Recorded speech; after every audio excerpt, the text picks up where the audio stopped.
தத்தங்கள் கிறிஸ்துவுக்குள்ளே ஆம் என்று இருக்கின்றதே. வாக்கு தத்தங்கள் நம் இயேசுவுக்குள்ளே ஆமேன் என்றும் இருக்கின்றதே. அவர் சர்வ வல்ல தேவனாய் இருப்பதா வார்த்தைகள் எல்லாம் நிறைவேறும். அவர் உண்மையுள்ள தேவனாய் இருப்பதா வார்த்தைகள் ஒன்றும் தவறாதே. அவர் சர்வ வல்ல தேவனாய் இருப்பதா வார்த்தைகள் எல்லாம் நிறைவேறும். அவர் உண்மையுள்ள தேவனாய் இருப்பதா வார்த்தைகள் ஒன்றும் தவறாதே. ஆமே ஆமே வாக்கு தத்தங்கள் எல்லாம் ஆமே ஆமே ஆமே இயேசு சொன்னதெல்லாம் ஆமே ஆமே ஆமே வாக்கு தத்தங்கள் எல்லாம் ஆமே ஆமே ஆமே இயேசு சொன்னதெல்லாம் ஆமே.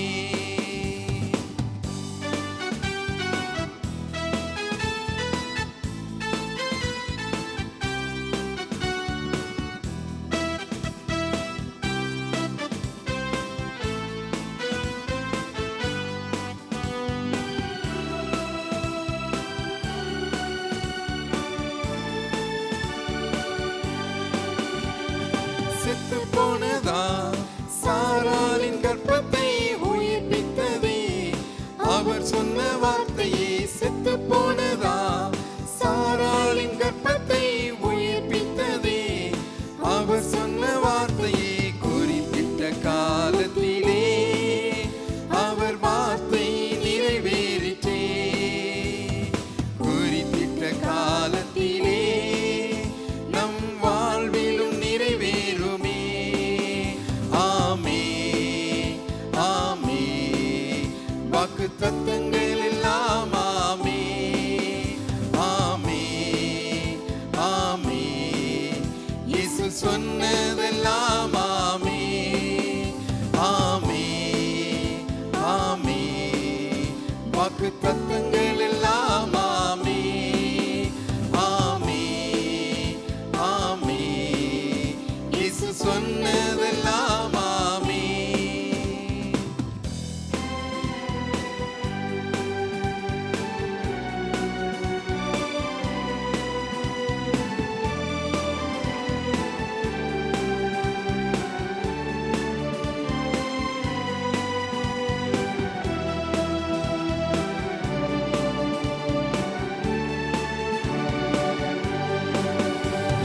துரத்தப்பட்ட தாவீதின் தலையை உயர்த்தியதே.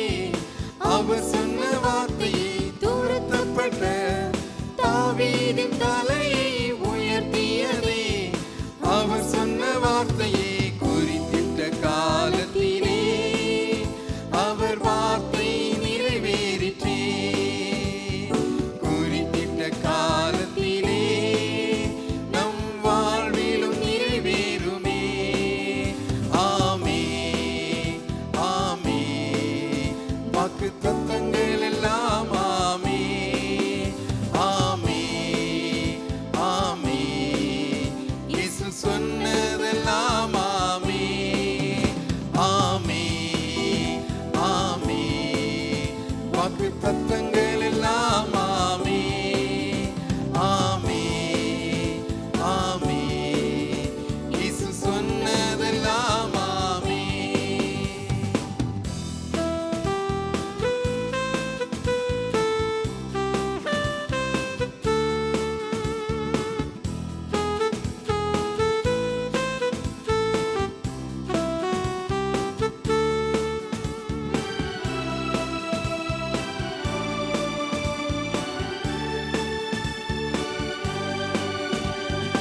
இடிக்கப்பட்ட யோசேப்பின் வாழ்வை கட்டுவித்ததே.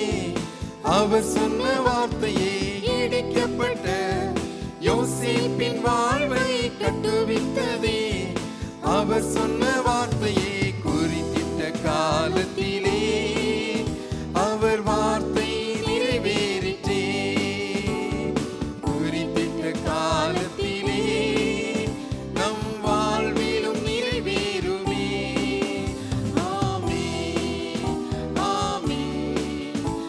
வாக்கு தத்தங்கள் எல்லாம் ஆமே ஆமே ஆமே. இயேசு சொன்னதெல்லாம் ஆமே ஆமே ஆமே. வாக்கு தத்தங்கள் எல்லாம் ஆமே ஆமே ஆமே. இயேசு சொன்னதெல்லாம் ஆமே. வாக்கு தத்தங்கள் கிறிஸ்துவுக்குள்ளே ஆமென்று இருக்கின்றதே. வாக்கு தத்தங்கள் நம் இயேசுவுக்குள்ளே ஆமென்றும் இருக்கின்றதே. அவர் சர்வவல்ல தேவனாயிருப்பதால் வார்த்தைகள் எல்லாம் நிறைவேறும். அவர் உண்மையுள்ள தேவனாயிருப்பதால் வார்த்தைகள் ஒன்றும் தவறாதே. ஆமே ஆமே. வாக்கு தத்தங்கள் எல்லாம் ஆமே ஆமே ஆமே. இயேசு சொன்னதெல்லாம் ஆமே. இயேசு கிறிஸ்துவின் இனிய நாமத்திலே உங்கள் அனைவருக்கும் எங்களுடைய அன்பான வாழ்த்துக்கள். வாரந்தோறும் உங்கள் யாவரையும் நாங்கள் சந்திப்பதிலே மிகுந்த மகிழ்ச்சி அடைகிறோம். கர்த்தர் உங்கள் அனைவரையும் ஆசீர்வதிப்பாராக. கண்களை மூடி நாம் ஜெபிப்போம். சர்வ வல்லமையுள்ள எங்கள் தேவனாகிய கர்த்தாவே, நன்றியுள்ள உள்ளத்தோடு கூட கர்த்தருடைய நாமத்தை மகிமைப்படுத்துகிறோம். ஆண்டவரே, நீர் எப்போதும் நீர் எங்களோடு கூட இருக்கிறீர். உம்முடைய பிரசன்னத்தை எங்களுக்கு நீர் விளங்க செய்கிறீர். இப்பொழுதும் கர்த்தருடைய ஆவியானவர் எங்களோடு இடைப்படுகிறீர். உம்முடைய வார்த்தைகளை எங்களுக்கு நீர் அருள் செய்து ஆசீர்வதிக்கிறீர். உம்முடைய வார்த்தைகளை கேட்கிற அருமையான தெய்வ பிள்ளைகளை நீர் ஆசீர்வதிக்கிறீர். உமக்கே மகிமை. கோடா கோடி ஸ்தோத்திரம் ஆண்டவரே, உமக்கே ஸ்தோத்திரம். துதிகன மகிமையில் நமக்கு எடுக்கிறோம்.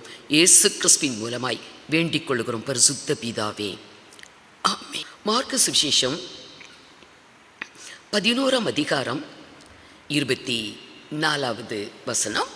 ஆதலால் நீங்கள் ஜெபம் பண்ணும்போது எவைகளை கேட்டுக்கொள்வீர்களோ அவைகளை பெற்றுக்கொள்வோம் என்று விசுவாசியுங்கள். அப்பொழுது அவைகள் உங்களுக்கு உண்டாகும் என்று சொல்லுகிறேன். கர்த்தருடைய நாமத்துக்கு மகிமை உண்டாகட்டும். வேதத்திலே அநேக வாக்குத்தத்தங்கள் நமக்கு கொடுக்கப்பட்டிருக்கிறது.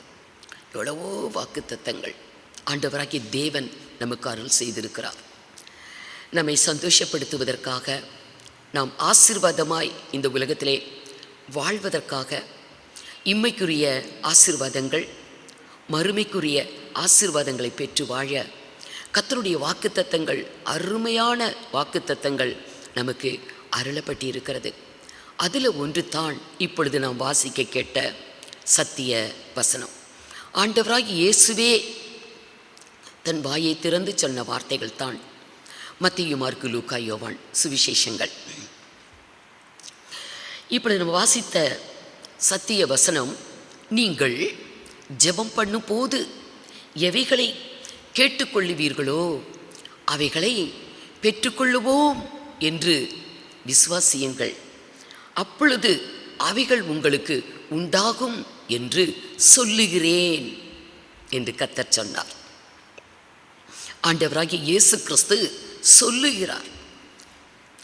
அவர் தன் வாயை திறந்து என்ன சொல்லுகிறாரோ அது அப்படியே நடக்கும். நான் உங்களுக்கு சொல்லுகிறேன் என்கிறார். வேதத்தில் பார்க்கலாம், அவர் சொல்ல ஆகும், அவர் கட்டளையிட நிற்கும் என்று சங்கீதம் 33:9 சொல்லப்பட்டிருக்கும். அவர் சொல்ல ஆகும். அவர் என்ன சொல்லுறாரோ அது அப்படியே நடக்கும், நடக்காமல் போகாது. ஏனென்றால் அவர் பொய் சொல்லுவதற்கு மனிதன் அல்ல, மனம் மாறுவதற்கு மனுபுத்திரனும் அல்ல என்று வேதத்தில் எழுதப்பட்டிருக்கிறது. என்னாகமம் 23:19. அவர் பொய் சொல்ல மாட்டார். மனுஷன்தான் இதை நான் செய்கிறேன், இதை நான் கொடுக்கிறேன் என்றெல்லாம் சொல்லுவான். உதவி செய்கிறேன், நன்மை செய்கிறேன் என்றெல்லாம் சொல்லிட்டு ஏமாற்றுவாங்க.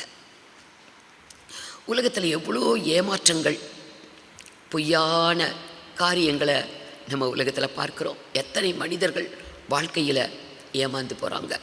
மனிதனுடைய பொய்யான வாக்குறுதிகள், வார்த்தைகள், அதை நம்பி நஷ்டங்கள், கஷ்டங்கள், உயிர் சேதங்களே உலகத்தில் உண்டாகிறதை பார்க்கிறோம். நம்முடைய தேவனாகிய கர்த்தர் அப்படி அல்ல. அவர் பொய் சொல்லுவதற்கு மனிதன் அல்ல, மனிதன் தான் பொய் சொல்லுவான். மனம் மாறுவதற்கு மனு புத்திரனும் அல்ல. சொல்லிட்டு அப்படி மனசு மாறிக்கிற மாட்டார். அப்போ நான் சொன்னேன், ஆனால் இப்போ என்னால் செய்ய முடியாது என்று மனம் மாறுவதற்கு மனு புத்திரனும் அல்ல, மனுஷன்தான் அப்படி மாறுவான். ஆனால் ஆண்டவராகிய இயேசு கிறிஸ்து இங்கே சொல்லுகிறார், நான் உங்களுக்கு சொல்லுகிறேன், அது உங்களுக்கு உண்டாகும் என்று நான் உங்களுக்கு சொல்லுகிறேன் என்றார். நீங்கள் ஜெபம் பண்ணும்போது எவைகளை கேட்டுக்கொள்வீர்களோ அவைகளை பெற்றுக்கொள்வோம் என்று விசுவாசியுங்கள், அப்பொழுது அவைகள் உங்களுக்கு உண்டாகும் என்று உங்களுக்கு சொல்லுகிறேன். கர்த்தரோட வார்த்தை. அவர் சொல்லுகிறார், நமக்கு இந்த வார்த்தையை சொல்லுகிறார். ஆண்டவராகிய இயேசு கிறிஸ்து இந்த உலகத்தில் 33.5 வருடம் வாழ்ந்தாலும் 3.5 வருடம் அவர் ஊழியம் செய்திருக்கிறார். அவருடைய ஊழிய நாட்களிலே பட்டணங்கள் தோறும், கிராமங்கள் தோறும் சுற்றி நடந்து வியாதியஸ்தரை குணப்படுத்தி, மரித்து போனவங்களை உயிரோடு எழுப்பி நன்மை செய்கிறவராகவே சுற்றி திரிந்தார் என்று வேதத்தில் பார்க்கிறோம். எத்தனையோ வியாதியஸ்தரை அவர் குணப்படுத்தினார். அப்படிதான் ஒரு நாளிலே ஒரு திமிர்வாதக்காரனை 4 பேர் தூக்கி கொண்டு வராங்க. ஜனக்கூட்டம். ஆகவே கூரையை பிரித்து அவனை அப்படியே கீழே இயேசு கிறிஸ்து கிட்ட அப்படியே இறக்குறாங்க. அவர்களுடைய விசுவாசத்தை ஆண்டவராக இயேசு பார்த்தார். ஆகவே அந்த திமிர்வாதக்காரனை பார்த்து, மனுஷனே, உன் பாவங்கள் உனக்கு மன்னிக்கப்பட்டது என்றார். அங்கே இருந்த வேத பாரகர், பரிசேயர், பாவங்களை மன்னிக்க இவர் யார்? தேவன் ஒருவரே பாவங்களை மன்னிக்கிறவர். அப்படி இருக்க தேவ தூஷணம் சொல்லுகிறாள் என்று தங்களுக்குள்ள முறுமுறுத்தாங்க, நினைக்கிறாங்க. கர்த்தர் அதை அறிந்து அவர் சொல்லுவார். லூக்கா சுவிசேஷம் 5ஆம் அதிகாரம் 24, 25 வசனங்களை வாசிங்க. பூமியிலே பாவங்களை மன்னிக்க மனுஷகுமாரனுக்கு அதிகாரம் உண்டு என்பதை நீங்கள் அறிய வேண்டும் என்று சொல்லி திமிர்வாதக்காரனை நோக்கி நீ எழுந்து உன் படுக்கையை எடுத்துக்கொண்டு உன் வீட்டுக்கு போ என்று உனக்கு சொல்லுகிறேன் உனக்கு நான் சொல்லுகிறேன் என்று சொன்னார். உன் படுக்கையை எடுத்துக்கொண்டு உன் வீட்டுக்கு போ. நீ எழுந்து வீட்டுக்கு போ. பாவ மன்னிப்பு. அந்த முந்தின வசனத்தை பார்க்கும்போது 23வது வசனத்தில் இவங்கெல்லாம் முறுமுறுக்கிறாங்களே, அப்போ கர்த்தர் ஒரு கேள்வி கேட்பார். 23 வசிங்க. உன் பாவங்கள் உனக்கு மன்னிக்கப்பட்டது என்று சொல்லுவதோ எழுந்து நடவென்று சொல்வதோ எது எளிது? வியாதியஸ்தனா வந்திருக்கிறான், அவனுக்கு சுகம் வேண்டும், சுஸ்தமாக வேண்டும், அதுக்கு தான் வந்திருக்கிறாங்க. குணமடைவாயாக, சுகமடைவாயாக என்று சொல்லுவார் என்று எதிர்பார்த்தாங்க. ஆனால் இவரோ உன் பாவங்கள் உனக்கு மன்னிக்கப்பட்டது என்றார். அவங்களாம் இப்படி யோசிக்கிறாங்க, பாவங்களை மன்னிக்கவர் யார்? அதுக்கு ஒரு கேள்வி கேட்டார். உன் பாவங்கள் உனக்கு மன்னிக்கப்பட்டது என்று சொல்வதோ எழுந்து நட என்று சொல்லுவதோ எது எளிது? ஆண்டவராய் இயேசுவுக்கு எழுந்து நட என்று சொல்வது மிக மிக மிக எளிது. அவர் சொன்ன நடந்துடும். ஆனால் பாவங்கள் மன்னிக்கப்படுகிறது என்பது மிக கடினமான ஒரு காரியம். பழைய ஏற்பாட்டின் காலத்தில் பாவ மன்னிப்பை பெறுவதற்கு ஜனங்க எவ்வளோ பாடுபட்டாங்க. எத்தனை மிருகங்களை கொண்டு வந்து பலி செலுத்தினாங்க. ரத்தம் சிந்தப்பட்டு ஒரு தற்காலிக பாவ மன்னிப்பை பெற்றாங்க. இன்னும் பாவ மன்னிப்புக்கு பொன் வெள்ளியெல்லாம் கொண்டு வந்து காணிக்கையை படைத்தாங்க. அப்படிதான் அந்த பாவ மன்னிப்பு. ஆனால் அது நிரந்தரம் அல்ல, அது ஒரு தற்காலிகம். ஆனால் இப்பொழுது இயேசு சொல்லுகிறார், உன் பாவங்கள் உனக்கு மன்னிக்கப்பட்டது என்பது இது நிரந்தரம். புதிய ஏற்பாட்டில் பாவ மன்னிப்பு, மீட்பு, ஆத்தும ரட்சிப்பு இது நித்தியமானது. பழைய ஏற்பாட்டில் அது நிரந்தரமற்றது. அதனால தான் இயேசு தேவனே மனிதனாய் இயேசு என்ற நாமத்தில் வெளிப்பட்டார். இப்போ கேட்டார், பாவங்கள் மன்னிக்கப்பட்டது என்று சொல்வதோ எழுந்து நட என்று சொல்லுவதோ எது எளிது? எழுந்து நட என்று சொல்கிறது எளிதுதான். பாவ மன்னிப்பு கிடைப்பது எத்தனை ஒரு அருமையானது. கிடைக்கக்கூடாத ஒன்று, நிரந்தரமான ஒரு விடுதலை கிடைக்கிறது. பாவங்கள் மன்னிக்கப்பட்டாலே வியாதிகள், ரோகங்கள் எல்லாம் குணமடையும். இப்பொழுது அந்த மனிதனை பார்த்து கர்த்தர் சொன்னார், நீ எழுந்து உன் படுக்கையை எடுத்துக்கொண்டு உன் வீட்டுக்கு போ என்றார்.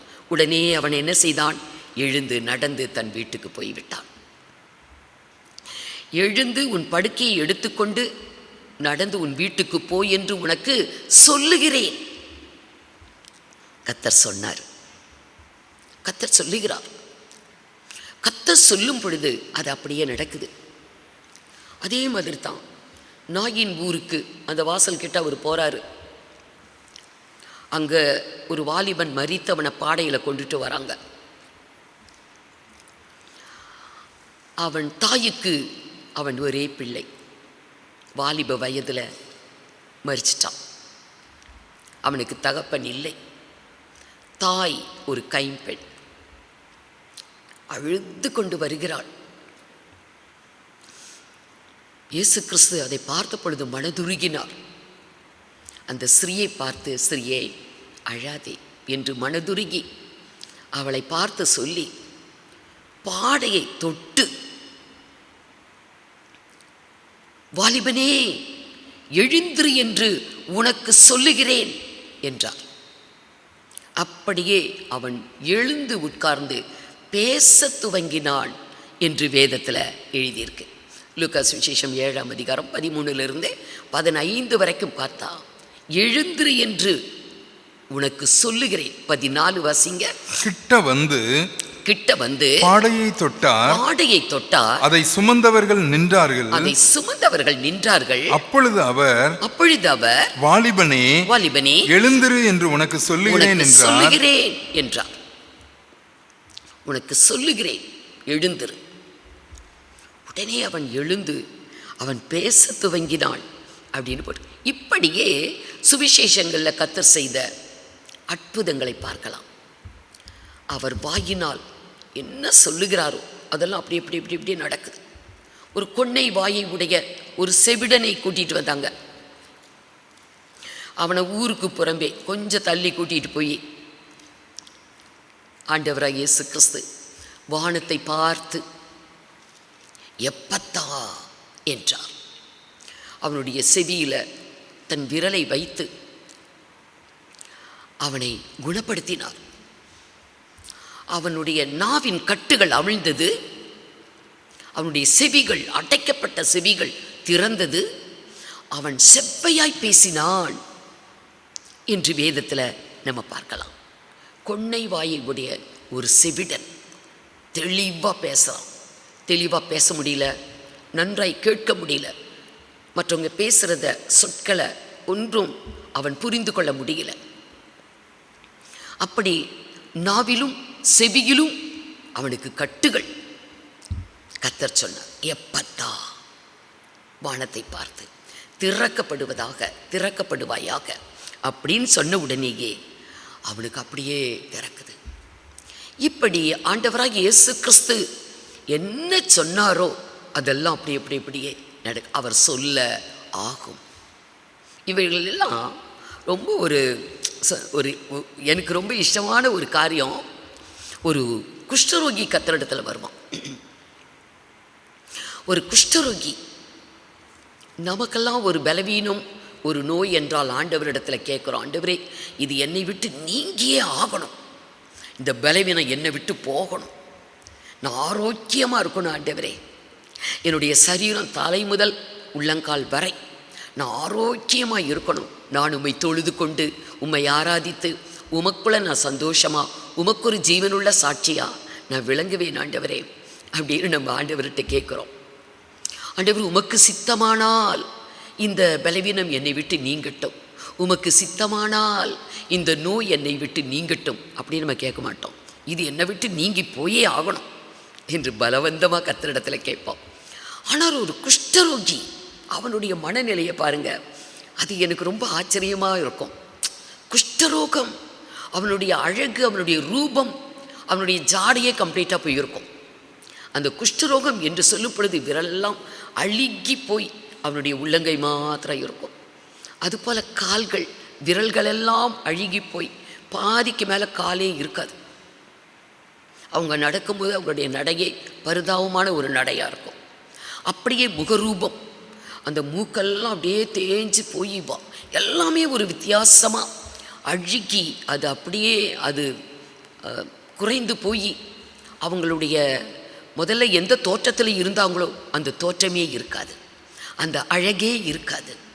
அத்தனை ஒரு கொடூரமான ஒரு நோய் குஷ்டரோகம். நல்ல மனிதர்களை பார்க்கும் பொழுது அவங்களுக்கு எப்படி இருக்கும்? ஆண்டவரே, நான் நல்லா தானே இருந்தேன், நான் இப்படி ஆயிட்டனே என்று எத்தனை வேதனைப்படுவாங்க. அந்த மாதிரி ஒரு குஷ்டரோகி கர்த்தரிடத்தில் வந்து அவன் கேட்டான், ஆண்டவரே, உமக்கு சித்தமானால் என்னை சுத்தமாக்க உம்மாலே கூடும். உங்களுக்கு சித்தமானால், ஏன்னா தேவனுக்கு சித்தம் இல்லாமலும் போகலாம். அப்போஸ்தலனாகிய பவுல் 3 முறை கர்த்தரிடத்தில் வேண்டுதல் செய்தான். இந்த பிசாசு, குட்டும் சாத்தானின் தூதன், எனக்குள்ளே இருக்கிற இந்த முள் என்னை விட்டு நீங்கடும் என்று 3 முறை கேட்டான். தேவனுக்கு சித்தம் இல்லை. கர்த்தர் சொன்னார், உன் பலவீனத்தில் என்னோட பலன் பூரணமாய் விளங்கும், என் கிருபை உனக்கு போதும், அது அந்த நோய் உனக்குள்ளே இருக்கும். அப்படி தான் வேதம் சொல்லுகிறது, வேதத்தில் எழுதப்பட்டிருக்கிறது.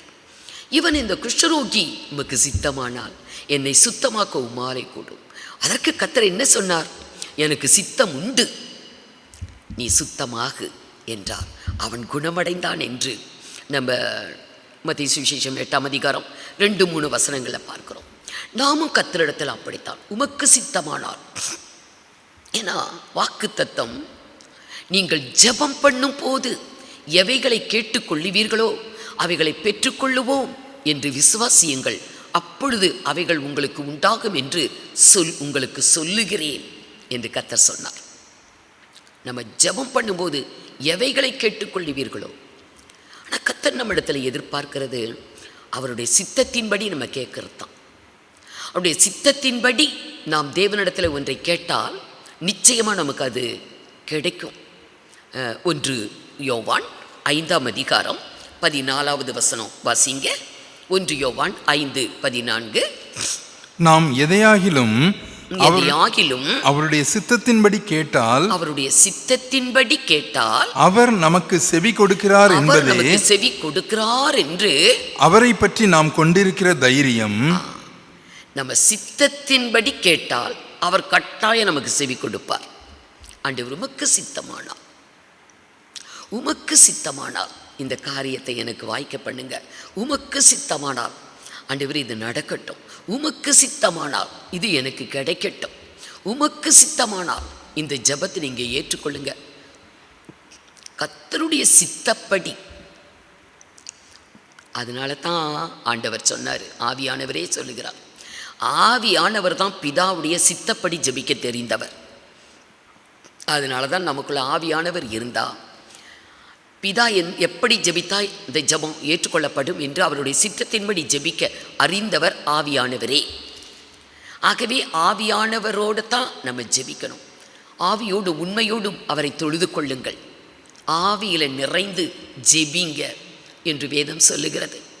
நாம ஜெபிக்கும் போது தான் உலக பிரகாரமான அநேக காரியங்களை எதையெல்லாம் இச்சிக்கிறோமோ, எதையெல்லாம் வாஞ்சிக்கிறோமோ, எதையெல்லாம் விரும்புகிறோமோ அதையெல்லாம் பலவந்தமாக ஆண்டவரிடத்தில் நம்ம கேட்குறோம். ஆனால் ஆவியானவர் நமக்குள் இருப்பார். ஆனால்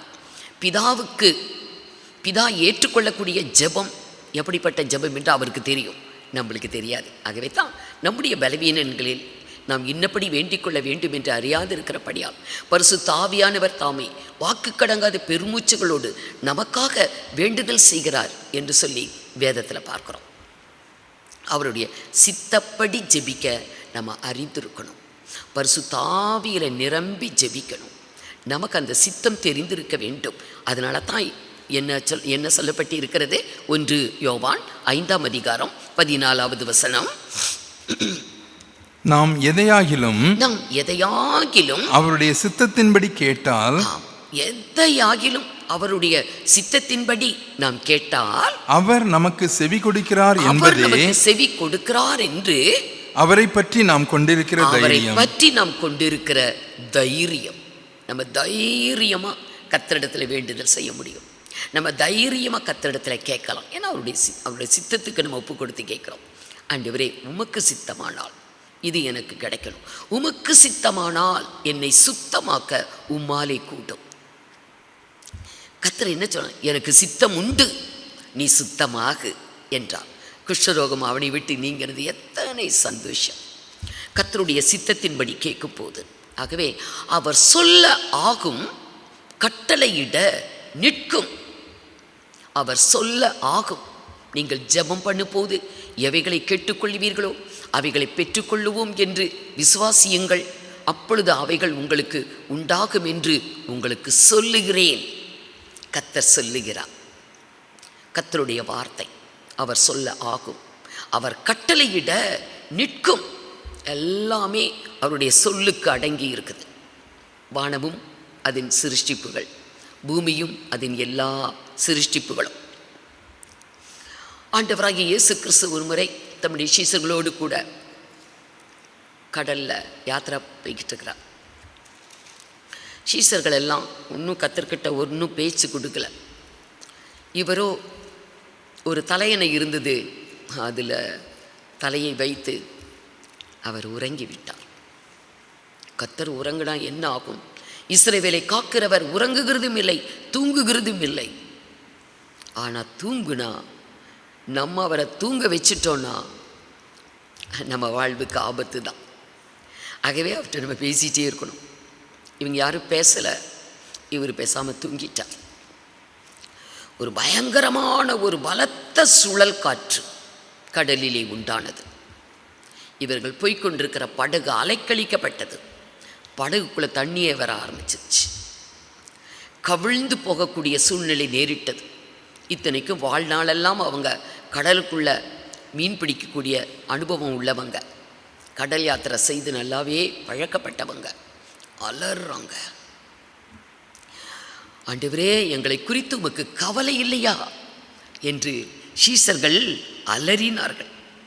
உடனே இயேசு கிறிஸ்து எழுந்து என்ன செய்தார்? மார்க்கு சுவிசேஷம் 7ஆம் அதிகாரம் 37, 38, 39 3 வசனங்களை வாசிங்க. அப்பொழுது பலத்த சுழல் காற்று உண்டாகி படகு நிரம்பத்தக்கதாக அலைகள் அதன் மேல் மோதிற்று. அலைகள் தண்ணி வந்து மோதுது. கப்பலின் பின்னணியத்தில் அவர் தலையணையை வைத்து நித்திரையாயிருந்தார். அவர்கள் அவரை எழுப்பி போதகரே, நாங்கள் மடிந்து போகிறது உமக்கு கவலை இல்லையா என்றார்கள். நாங்கள் மடிந்து போறோமே, நாங்கள் சாகுறோம், செத்து போயிட்டு இருக்கிறோம், உங்களுக்கு எங்களை பற்றி கவலை இல்லையா? நிம்மதியாக தூங்கிட்டு இருக்கிறீங்களே என்று இவர்கள் கேட்டார்கள். அடுத்து அவர் எழுந்து காற்றை அதட்டி கடலை பார்த்து இறையாதே என்று அமைதலாயிரு என்றார். காற்றை பார்த்து இறையாதே, கடலை பார்த்து அமைதியாயிரு. கட்டளையிட்டார், இறையாதே, அமைதலாயிரு என்று காற்றுக்கும் கடலுக்கும் கட்டளையிட்டார். அவர் கட்டளையிட நிற்கும், அவர் சொல்ல ஆகும், அவர் கட்டளையிட நிற்கும். உடனே காற்று அமர்ந்தது, கடலும் அமர்ந்தது. சீசர்கள் பயந்துட்டாங்க. இவர் யாரா இருக்கும்? தன்னோடு கூட இருக்கிற இயேசு கிறிஸ்துவை அவர்கள் அறிய வேண்டிய முறைப்படி இன்னும் அறிந்து கொள்ளவில்லை. ஆகவே இயேசு அமர்ந்த உடனே ஏன் பயப்பட்டீங்க, ஏன் உங்களுக்கு விசுவாசம் இல்லாமல் போயிற்று என்று கேட்டார். அவங்க பேசிக்கிறாங்க, இவர் யார், யாரோ, கடலும் காற்றும் இவர் சொல்லுக்கு கீழ்ப்படுகிறதே, இவர் யார், இவர் யாரோ என்று அங்கே அவங்க சொல்லுகிறதை பார்க்கிறோம். ஆண்டவராகிய இயேசு கிறிஸ்து அவருடைய பெயரே ஆமேன் என்பதுதான். அவருடைய வாக்குத்தத்தங்கள் ஆமென்றும் ஆமேனும் என்றும் இருக்கிறது. ஆண்டவராகிய இயேசுவும் ஆமென்றும் ஆமேன் என்று தான் இருக்கிறார். அப்போஸ்தலனாகிய பவுல் கொரிந்து சபைக்கு எழுதுவார், அவருடைய வாக்குத்தத்தங்கள் ஆமென்றும் அல்ல என்றும் இராமல் ஆமென்றே இருக்கிறது. அவர் ஆமென்றும் ஆமேன் என்றும் இருக்கிறார். அவர் எப்பை ஆமேன், அப்படியே நீங்கள் கேட்டுக்கொண்டபடியே, நீங்கள் விரும்புகிறபடியே ஆமேன். சபைக்கு எழுதும் போது ஆண்டவரை இயேசு கிறிஸ்து சபைக்கு பேசுவார். வெளிப்படுத்தல் 3ஆம் அதிகாரம் 14வது வசனத்தில் சபையோடு பேசும்போது சபைக்கு அவர் சொல்லுகிறார். 3:14 லவோதிக்கேயா சபையின் தூதனுக்கு, லவோதிக்கேயா சபையின் தூதனுக்கு நீ எழுத வேண்டியது என்னவெனில், உண்மையும் சத்தியமுள்ள சாட்சியும் தேவனுடைய சிருஷ்டிக்கு ஆதியுமாய் இருக்கிற ஆமென் என்கிறவர் சொல்லுகிறதாவது. சபையோடு கர்த்தர் பேசுகிறார், சபைக்கு கர்த்தர் பேசுகிறார். லவோதிக்கேயா என்ற இடத்துல இருக்கிற பரிசுத்தவான்களுக்கு கர்த்தர் பேசுகிறார். கர்த்தர் தன்னை எப்படி சொன்னார்? ஆமேன் என்கிறவர் சொல்லுகிறதாவது. அவருடைய பெயர் ஆமேன். அவர் என்ன சொல்லுறாரோ அது அப்படியே நடக்கும். அவருக்கு சித்தமானவருடைய கரத்தினால் வாய்க்கும். அவர் சொல்ல ஆகும், அவர் கட்டளையிட நிற்கும். இப்போ கர்த்தர் நமக்கு தந்த ஒரு வாக்குத்தத்தம், நீங்கள் ஜெபம் பண்ணும் போது எவைகளை கேட்டுக்கொள்ளுவீர்களோ அவைகளை பெற்றுக்கொள்ளுவோம் என்று விசுவாசியுங்கள், அப்பொழுது அவைகள் உங்களுக்கு உண்டாகும் என்று சொல்லுகிறேன். கர்த்தர் சொல்லுகிறார். கர்த்தர் சொன்னது தான். அவருடைய வார்த்தை ஆமேன், அவரும் ஆமேன். ஆமென்றும் அல்ல என்றும் இராமல்.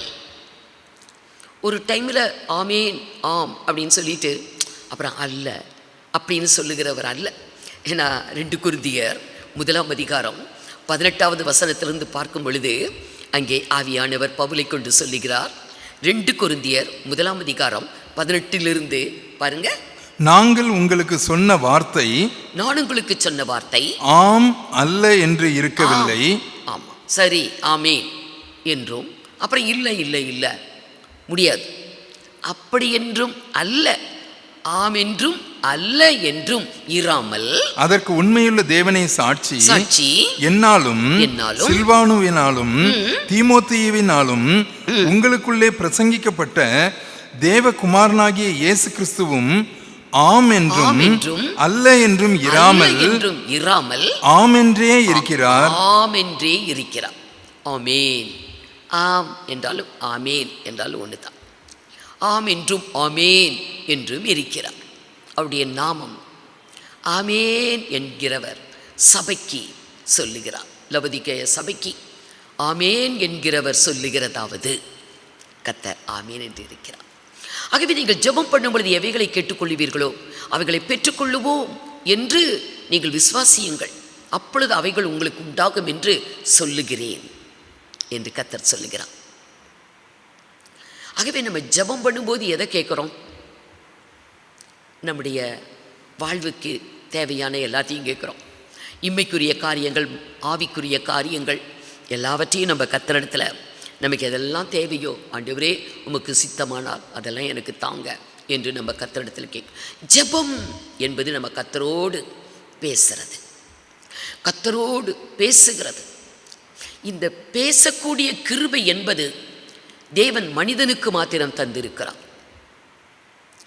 வானங்களுக்கு பேசக்கூடிய அது கிருபை இல்லை, ஆகாய விரிவுக்கு பேசக்கூடிய கிருபை இல்லை, ஆகிலும் அவைகள் பேசுகிறது என்று வேதம் சொல்லுகிறது. மிருகங்களுக்கு பேசக்கூடிய கிருபை இல்லை, பறவைகளுக்கு பேசக்கூடிய கிருபை இல்லை. அவைகளுக்கெல்லாம் ஒரு சத்தம் மாத்திரம் உண்டு, பேச்சும் வார்த்தையும் அவைகளுக்கு இல்லை. ஆனால் அவைகள் பேசுகிறது என்று வேதம் சொல்லுகிறது. சங்கீதம் 19 அதிகாரம், சங்கீதம் 19 முதலிருந்து ஒரு 4 வசனம் பாருங்க. வானங்கள் தேவனுடைய மகிமையை வெளிப்படுத்துகிறது, தேவனுடைய மகிமையை வெளிப்படுத்துகிறது. ஆகாய விரிவு அவருடைய கரங்களின் கிரியையிலே அறிவிக்கிறது. வானங்கள் தேவனுடைய மகிமையை வெளிப்படுத்துகிறதாம். தேவனுடைய மகிமை, நம்ம வானத்தை பார்த்து நம்ம கர்த்தருடைய மகிமையை நம்ம அறிந்து கொள்ளணும். வானங்கள் தேவனுடைய மகிமையை அறிவிக்கிறது. ஆகாய விரிவு அவருடைய கரத்தின் கிரியைகளை அறிவிக்கிறது. பகலுக்கு பகல் வார்த்தைகளை பொழிகிறது. இரவுக்கு இரவு அறிவை தெரிவிக்கிறது. அவைகளுக்கு பேச்சும் இல்லை, வார்த்தையும் இல்லை. அவைகளின் சத்தம் கேட்கப்படுவதும் இல்லை. ஏனென்றால் அவைகளுக்கு வானத்துக்கும் ஆகாய விரிவுக்கும் பகலுக்கும் இரவுக்கும் பேச்சும் இல்லை, வார்த்தையும் இல்லை, அதுக்கு சத்தமும் இல்லை. ஆகவே அதன் சத்தம் கேட்கப்படுவதும் இல்லை என்று சொல்லப்பட்டிருக்கிறது.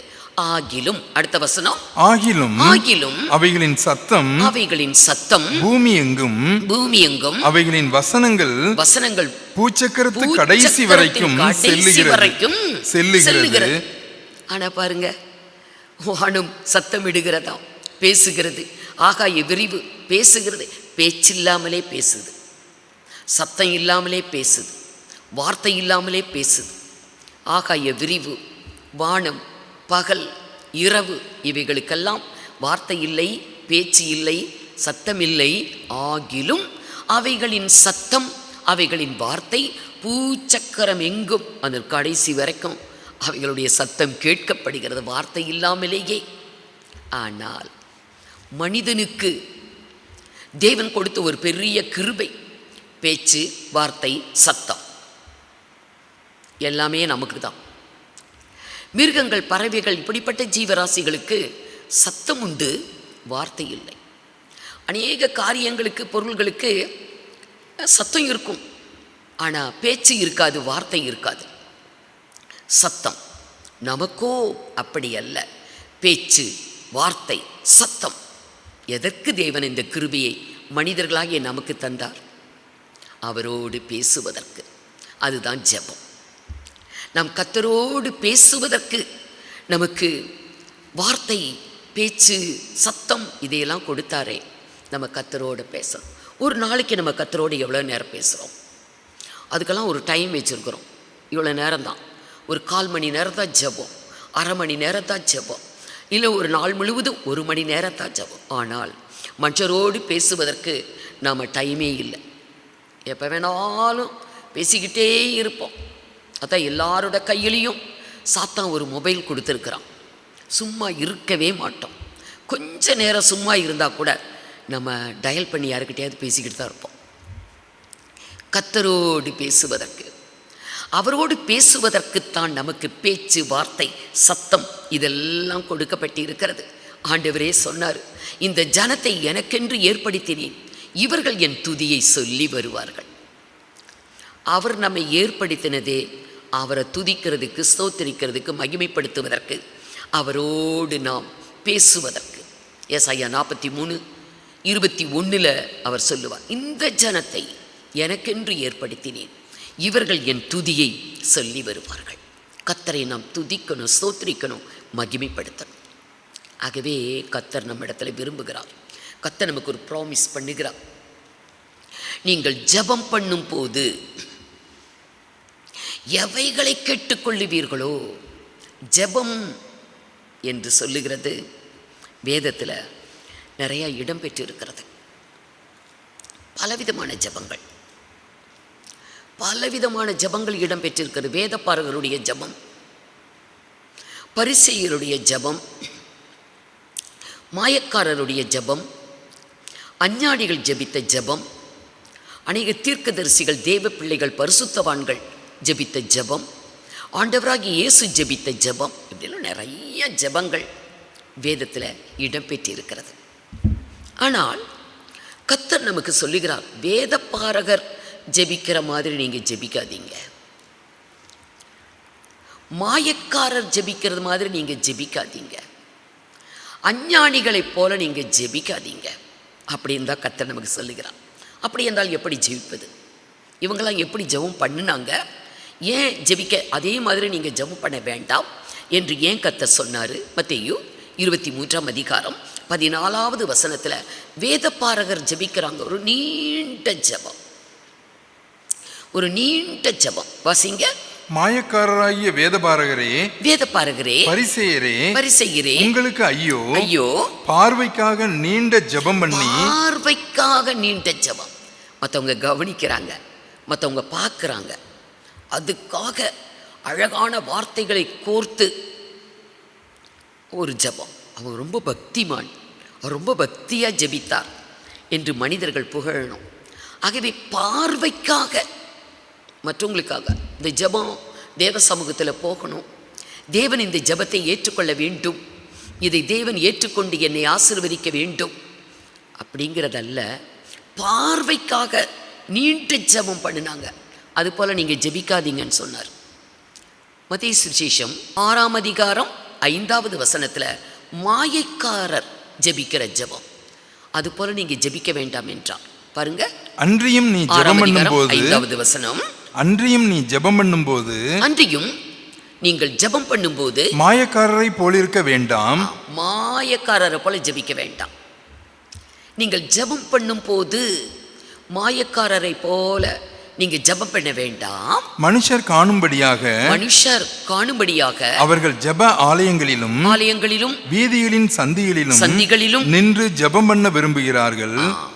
மனுஷர் பார்க்கணும், மனுஷர் மெச்சிக்கொள்ள வேண்டும். அருமையான ஜெபம். அவங்களுடைய ஜெபம் கேட்பதற்கு அவ்வளோ அருமையாக இருந்தது. மனுஷருக்கு பிரியமாக ஜெபித்தா அது பரலோகத்துக்கு போகாது. பரலோக தேவன் எதை ஏற்றுக்கொள்ளுவாரோ அந்த மாதிரி ஜெபிச்சாதான் அந்த ஜெபம் பரலோகத்துக்கு போகும். இல்லைன்னா இது பூலோகத்தில் தான் இருக்கும். மாயக்காரரை போல நீங்கள் இருக்க வேண்டாம். அவர்கள் மனுஷர் காணும்படியாக தேவ ஆலயங்களிலும் வழிகளிலும் சந்திகளிலும் அவங்க நின்று என்ன பண்ணுறாங்க? ஜெபம் பண்ணுறாங்க. அப்படி நீங்கள் ஜெபம் பண்ண வேண்டாம் என்று சொன்னார். அஞ்ஞானிகள் ஜெபிக்கிற மாதிரியும் நீங்கள் ஜெபம் பண்ண வேண்டாம். 7வது வசனம், அன்றியும் நீங்கள் ஜெபம் பண்ணும்போது, நீங்கள் ஜெபம் பண்ணும்போது அஞ்ஞானிகளைப் போல வீண் வார்த்தைகளை அலப்பாதீயுங்கள். அவர்கள் அதிக வசனிப்பினால் தங்கள் ஜெபம் கேட்கப்படும் என்று நினைக்கிறார்கள். நிறைய வார்த்தைகளை கோர்த்து, நிறைய வார்த்தைகளை அவங்க சொற்களின் மிகுதியில் அப்படியே அலப்புறாங்க. அஞ்ஞானிகள், அவர்களைப் போலவும் நீங்கள் என்ன பண்ண வேண்டாம்? ஜெபிக்க வேண்டாம் என்றார். அதே மாதிரி தான் பரிசேயனுடைய ஒரு ஜெபம் ஆண்டவர் சுட்டி காண்பிக்கிறார். ஒரு பரிசேயன் ஜெபிக்கிறான். கர்த்தருக்கு முன்னால் போய் நம்ம ஜெபிக்கணும், நம்ம அவரோடு பேச போகிறோம் என்றால் எப்படிப்பட்ட ஒரு தாழ்மை நமக்கு தேவை. பரிசேயன் கர்த்தரிடத்தில் போய் அவன் கர்த்தரிடத்தில் நின்று ஜெபிக்கிறான். லூக்கா சுவிசேஷம் 18ஆம் அதிகாரம் 11-12 வசனங்களை பாருங்க. இன்னொரு ஜெபம், பரிசேயருடைய ஒரு ஜெபத்தை அங்கே பார்க்கலாம். எத்தனை பெருமையாய் மேட்டிமையான ஒரு சிந்தையோடு கூட அவன் ஜெபம் பண்றான். வாசிங்க.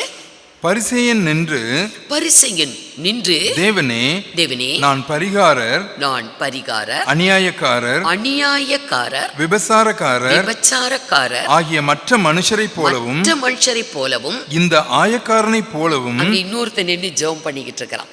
கொஞ்சம் தூரத்துல கேட்டுக்கிட்ட நின்று அவன் ஜெபம் பண்றான். ஆலயத்துக்குள்ள வர்றதுக்கே அருகதையற்றவன் என்று தன்னை நினைத்து தூரத்தில் நின்று ஒரு ஆயக்காரன் ஜெபிக்கிறான். அந்த ஆயக்காரனை போலவும் இராததினால் உம்மை ஸ்தோத்திரிக்கிறேன், அதுக்காக ஸ்தோத்திரம் பண்றான். நான் பாவியாய் இராமல் நான் ஒரு பரிசுத்தவானாக ஒரு நீதிமானாய் இருக்கிறதுனால உமக்கு ஸ்தோத்திரம் அப்படின்னு ஜெபம் பண்ணான். அடுத்து என்ன சொன்னா? வாரத்தில் 2 தரம் உபவாசிக்கிறேன். வாரத்தில், அதெல்லாம் உண்மைதான். அவன் அப்படி சொல்லுறதெல்லாம் உண்மைதான். வாரத்தில் 2 முறை உபவாசிக்கிறேன், என் சம்பாத்தியத்தில் எல்லாம் தசமபாகம் செலுத்தி வருகிறேன் என்று தசம 10ல் 1 தசம பாகம் செலுத்துகிறேன் என்று தனக்குள்ளே ஜெபம் பண்ணினான்.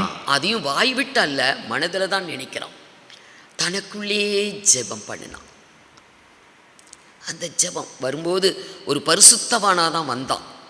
இந்த ஜெபத்தினால, ஒரு பெருமையான ஒரு மேட்டிமையான ஜெபத்தினால அவன் திரும்பி போகும்போது பாவியாக போனான் என்று இயேசு சொல்லுகிறான்.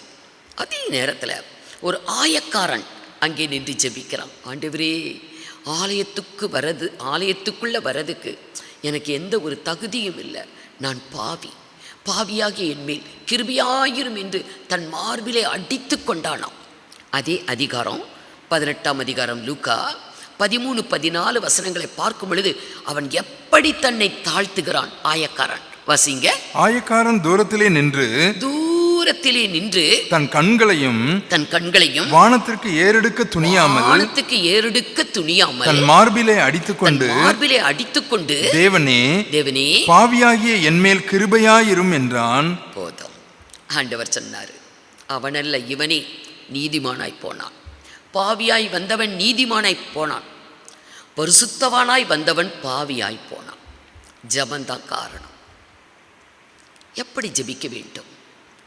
தேவ சமூகத்தில் வந்தா நம்மை தாழ்த்தி தான் ஜெபிக்கணும். இன்னைக்கு ஒரு பரிசுத்த ஜீவியம் என்பதும் கர்த்தர் கொடுத்தது தான். அதை குறித்து பெருமையாய் எண்ணுவதில் ஒன்றுமே இல்லை. கர்த்தர்கிட்டயே வந்து பெருமையா பேசுகிறான். இன்னைக்கு பாருங்க, அவன் பாவியானான்.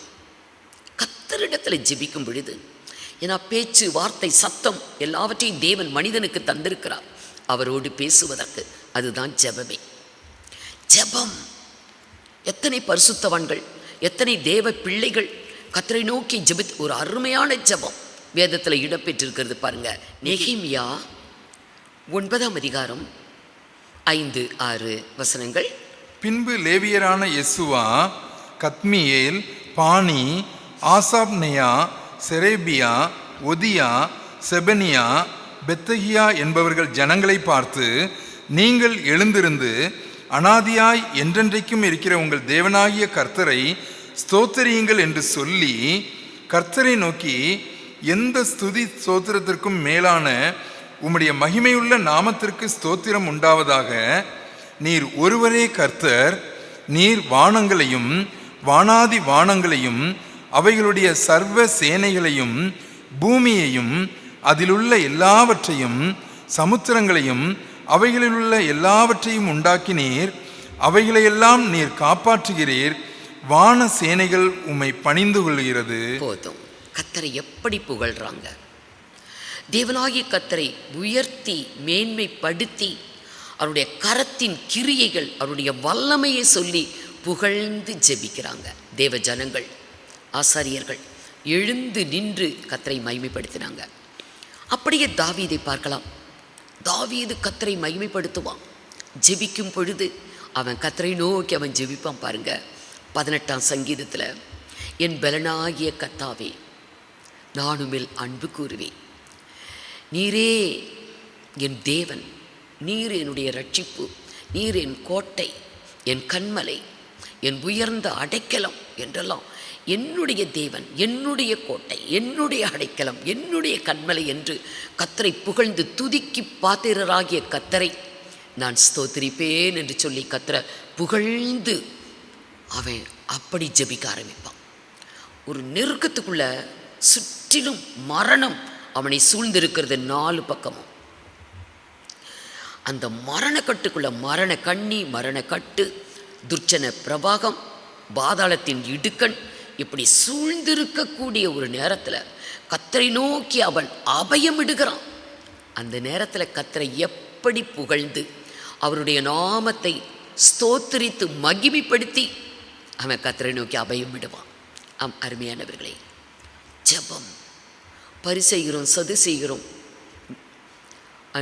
மாயக்காரரும் அஞ்ஞானிகளும் வேதபாரகரும் ஜெபித்த ஜெபத்தை போல அல்ல. கர்த்தருடைய தாசர்கள், பரிசுத்தவான்கள் எப்படி ஜெபித்தார்கள் என்று அந்த மாதிரி தான் நம்ம கர்த்தரை நோக்கி நம்ம ஜெபிக்கணும். ஆகவே ஆண்டவர் சொல்லுகிறார், நீங்கள் ஜெபம் பண்ணும் போது எவைகளை கேட்டுக்கொள்ளுவீர்களோ அவைகளை பெற்றுக்கொள்ளுவோம் என்று விசுவாசிங்க. அப்பொழுது அவைகள் உங்களுக்கு உண்டாகும் என்று உங்களுக்கு சொல்லுகிறேன். நம்முடைய ஜெபத்தில் விசுவாசமும் இருக்கணும். அவரை மகிமைப்படுத்தி போற்றி உயர்த்தி அவரை ஸ்தோத்தரித்து நாம் ஜெபிக்க வேண்டும். நம்முடைய வேண்டுதல்கள் விண்ணப்பங்களை ஸ்தோத்திரத்தோடு கர்த்தருக்கு செலுத்த வேண்டும். அப்படி நம்முடைய வேண்டுதல்கள் விண்ணப்பங்களை நாம் ஏறெடுக்கும் பொழுது நாம் அதை விசுவாசிக்கணும். நான் கர்த்தரிடத்தில் கேட்டுக்கொண்ட காரியத்தை நான் பெற்றுக்கொண்டேன், நான் அதை அடைந்து விட்டேன் என்று விசுவாசியுங்க. அப்பொழுது அவைகள் உங்களுக்கு உண்டாகும் என்று சொல்லுகிறேன் என்று கர்த்தர் சொல்லுகிறார். ஏனென்றால் நம்முடைய கிறிஸ்தவ ஜீவியம் என்பது கண்ணில் பார்த்து நம்ம நடக்கலை. பரலோகத்தை பார்த்ததில்லை, ஆண்டவராய் இயேசுவை பார்த்ததில்லை இல்லை. அதனால தான் பவுல் எழுதுகிறார் 2 கொரிந்தியர் 5ஆம் அதிகாரம் 6வது வசனத்தில், நாம் தரிசித்து அல்ல, நாம் விசுவாசித்து நடக்கிறோம். தரிசித்து அல்ல, நம்ம கண்ணில் பார்த்து அல்ல, விசுவாசிக்கிறோம். விசுவாசித்து நாம் நடக்கிறோம். ஆகவே விசுவாசம் இல்லாமல் தேவனுக்கு பிரியமாயிருப்பது கூடாத காரியம். தேவன் ஒருவர் உண்டு என்று விசுவாசிக்க வேண்டும். அவரை தேடுகிறவர்களுக்கு அவர் பலன் அளிக்கிறார் என்று விசுவாசிக்க வேண்டும் என்று வேதம் சொல்லுகிறது. எபிரேயர் 11:6 வாசிங்க. 11:6. விசுவாசம் இல்லாமல் தேவனுக்கு பிரியமாயிருப்பது கூடாத காரியம். விசுவாசம் இல்லாமல் நம்ம கர்த்தருக்கு பிரியமாய் இருக்கவே முடியாது. எப்படி விசுவாசிக்க வேண்டும்? ஏனென்றால் தேவனிடத்தில் சேருகிறவன் அவர் உண்டென்றும் அவர் தம்மை தேடுகிறவர்களுக்கு பலன் அளிக்கிறவர் என்று விசுவாசிக்க வேண்டும். ஆண்டவர் சொன்னாரு, விருதாவாக என்னை தேடுங்கள் என்று நான் உங்களுக்கு சொல்லவில்லை. தேடுகிறவனுக்கு நிச்சயம் பலன் உண்டு. தேடுங்கள், அப்பொழுது கண்டடைவீர்கள் என்று தான் சொன்னார். ஆகவே தேடுகிறவனுக்கு பலன் உண்டு. ஆகவே தேடுறமா கர்த்தரை விசுவாசத்தோட, எவ்வளவேனும் சந்தேகப்படக்கூடாது. யாக்கோபு தன் நிருபத்தில் எழுதுவார், சந்தேகப்படுகிறவன் காற்றினால் அலைசடிப்படக்கூடிய கடலின் அலைக்கு ஒப்பாயிருக்கிறான். ஆகவே சந்தேகப்படுகிறவன் கர்த்தரிடத்தில் எதையும் கேட்டு பெற்றுக்கொள்ளலாம் என்று நினையாதிருப்பானாக. இருமன உள்ளவன் தன் வழிகளிலெல்லாம் நிலையற்றவன். 2 மனசு, கிடைக்கும் அப்புறம் பார்த்தா கிடைக்காது. ஜெபத்தை ஆண்டவர் கேட்டார், அப்புறம் பார்த்தா கேட்டாரோ என்னவோ தெரியலையே என்று நமக்கு ஒரு இருமனதாக இருக்குது. அப்படி அல்ல, விசுவாசத்தோட ஆண்டவராக இயேசு ஒரு மகனுக்கு பிசாசு பிடிச்சு அந்த பிசாசு அப்பப்போ தண்ணீர்லையும் நெருப்பலையும் தள்ளீரும். அவன் ஆண்டவர் இடத்துல வந்து அழுவான், என் மகனுக்கு உதவி செய்யுங்க, உங்களால் முடிஞ்ச உதவியை செய்யுங்கன்னு கெஞ்சுவான். அப்போ கர்த்தர் சொல்லுவார், விசுவாசிக்க கூடுமானால் ஆகும். விசுவாசிக்கிறவனுக்கு எல்லாம் கூடும். அவன் அழுவான், விசுவாசிக்கிறேன் ஆண்டவரே, ஆகிலும் என்னுடைய அவிசுவாசம் நீங்கும்படி எனக்கு உதவி செய்யும் என்று அழுவான். விசுவாசிக்கிறவனுக்கு தான் நடக்கும், விசுவாசிக்கிறவனுக்கு தான் அது கூடும். ஆகவே லூக்கா 1:45 விசுவாசித்தவளை பாக்கியவதி, கர்த்தரால் அவளுக்கு சொல்லப்பட்டவைகள் நடக்கும். வாசிங்க, லூக்கா 1:45. விசுவாசித்தவளே பாக்கியவதி, கர்த்தராலே அவளுக்கு சொல்லப்பட்டவைகள் நிறைவேறும் என்றால், கர்த்தர் என்ன சொல்றாரோ அது நடக்கும். நமக்கு என்ன சொன்னாரு? நீங்கள் ஜெபம் பண்ணும் பொழுது எவைகளை கேட்டுக்கொள்வீர்களோ அவைகளை பெற்றுக்கொள்வோம் என்று விசுவாசியுங்கள், அப்பொழுது அவைகள் உங்களுக்கு உண்டாகும் என்று கர்த்தர் சொல்லுகிறார். நமக்கு சொன்ன காரியம் நடக்கும். கர்த்தரால் அவளுக்கு சொல்லப்பட்டவைகள் நிறைவேறும். மரியாளுக்கு நடந்தது, எலிசபெத்துக்கு நடந்தது, அநேக பக்தர்களுக்கு ஆண்டவர் சொன்னது நடந்தது. நமக்கும் கர்த்தர் சொல்லுகிறார், விசுவாசத்தோடு நீ ஜெபம் பண்ணு, நீ கேட்குற காரியத்தை பெற்றுக்கொள்வாய். தேவனாகிய கர்த்தர் ஒரு நாளிலே ஆபிரகாமை பார்த்து, பிள்ளை இல்லாத காலகட்டத்தில் அநேக ஜாதிகளுக்கு உன்னை தகப்பனாக்கினேன், ஆகவே உன் பேர் இனி ஆபிராம் என்று இராமல் ஆபிரகாம், உன்னிலே பல ஜாதிகள், பலத்த ஜாதிகள் உண்டாகும், பலிக்கு பெருக செய்வேன், உன்னிலிருந்து ராஜாக்கள் வருவாங்க என்று ஒரு காலத்தில் சொன்னார். வாசிங்க, ஆதியாகமம் 17:5-6.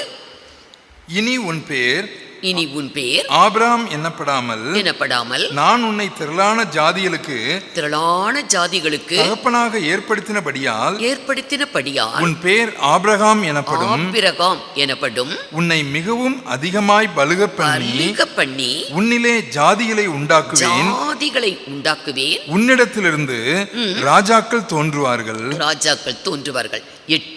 8வது வசனம். நீ பரதேசியாய் தங்கி வருகிற கானான் தேசம் முழுவதையும் உனக்கும் உனக்கு பின்வரும் உன் சந்ததிக்கும் நித்திய சுதந்திரமாக கொடுத்து நான் அவர்களுக்கு தேவனாய் இருப்பேன் என்றார். பிள்ளை இல்லை, ஆனா அப்படிப்பட்ட ஒரு மனிதனை பார்த்து கர்த்தர் சொன்ன வார்த்தை, உன்னை திரளான ஜாதிகளுக்கு தகப்பனாய் உன்னை ஏற்படுத்தினேன். பரதேசியாய் நீ வாழ்ந்து கொண்டிருக்கிற இந்த கானான் தேசத்தை உனக்கும் உன் சந்ததிக்கும் என்றென்றைக்கும் சுதந்திரமா நான் அதை கொடுக்கிறேன். விசுவாசித்தான். அதைத்தான் அப்போஸ்தலனாகிய பவுல் ரோமர் சபைக்கு சொல்லும் பொழுது ரோமர் 4ஆம் அதிகாரம் 17வது வசனத்தில் அவன் அந்த வார்த்தையை விசுவாசித்தான். கர்த்தருடைய வார்த்தையை அப்படியே நம்பினான், விசுவாசித்தான். வாசிங்க 17. அநேக ஜாதிகளுக்கு உன்னை தகப்பனாக ஏற்படுத்தினேன் என்று எழுதியிருக்கிறபடி ஆபிரகாமுக்கு சொன்னபடி அவன் தேவனை விசுவாசித்தானோ. எழுதியிருக்கிறபடி அவன் தான் விசுவாசித்தவருமாய் அப்படியே விசுவாசிக்கிறான். கர்த்தர் சொன்ன வார்த்தையை பிள்ளை இல்லாத காலத்துல அநேக ஜாதிகளுக்கு என்னை தகப்பனாய் தேவன் ஏற்படுத்தி வைத்திருக்கிறார். நிச்சயம் தேவன் எனக்கு சந்ததியை கொடுக்கிறார், தேசத்தையும் கொடுக்கிறார் என்று விசுவாசித்தான். தான் விசுவாசித்தவருமாய் மரித்தோரை உயிர்ப்பித்து.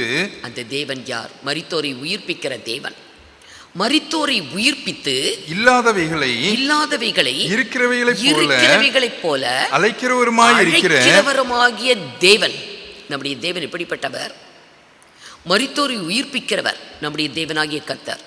இல்லாதவைகளை இருக்கிறவைகளைப் போல அழைக்கிற கர்த்தருக்கு முன்பாக அவன் எல்லா ஜாதிகளுக்கும் தகப்பனானான். வாசிங்க. இல்லாதவைகளை இருக்கிறவைகளைப் போல அழைக்கிறவருமாய் இருக்கிற தேவனுக்கு முன்பாக நம் எல்லாருக்கும் தகப்பனானான். எல்லாருக்கும் அவன் தகப்பனானான். விசுவாசத்தினாலதான். யூதர்களுக்கு மாத்திரமல்ல, இஸ்லாமியர்களுக்கு மாத்திரமல்ல, கிறிஸ்தவர்களுக்கும் எல்லாருக்குமே அவன் தகப்பன். எல்லாருக்கும் தகப்பன் தான். ஆபிரகாம் விசுவாசித்தான். ஈசாக்கை தேவன் கொடுத்தார்.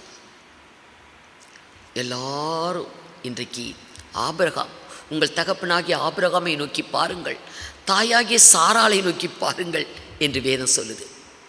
விசுவாச மார்க்கத்தார் அனைவரும் ஆபிரகாமின் பிள்ளைகள் என்று வேதம் சொல்லுகிறது. விசுவாசத்தினால பெரிய பெரிய காரியங்கள்.